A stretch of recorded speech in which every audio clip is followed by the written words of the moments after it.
I'm Richard Carter, and this is the Sashimi Tabernacle Choir. When you hold me in your arms so tight, you let me know everything's alright. What's that feeling? I'm high on believing that you're in love with me. Well, basically there were these singing fish that were popular around Christmas a number of years ago, and they were very, very annoying. And I realized that if one of them was that annoying, how annoying could you make a couple hundred? So at that point we started building this car.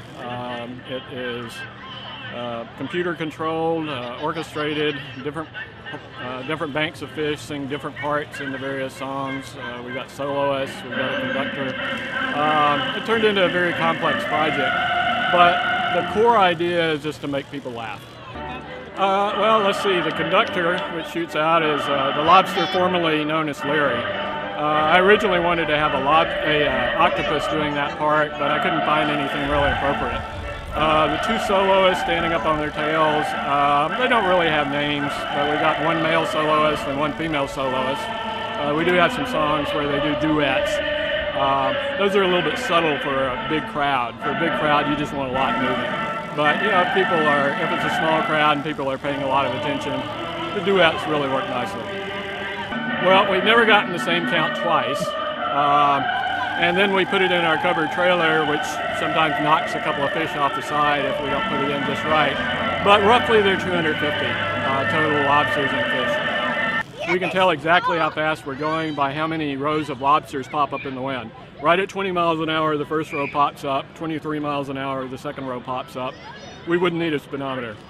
A lot of people look at this and go, wow, you know, that was hard to do. You know, what was technically the hardest? How could you manage that? Well, you could do something like this actually without a lot of technical background. What is really required is enough lack of common sense to start a project like this and think you can pull it off. You know, if we had any conception about how much work we would eventually put into it, we never would have started it.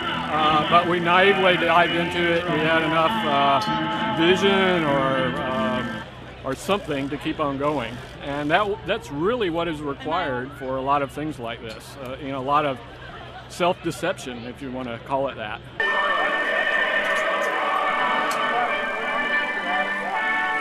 When you hold me in your arms so tight, you let me know everything's alright.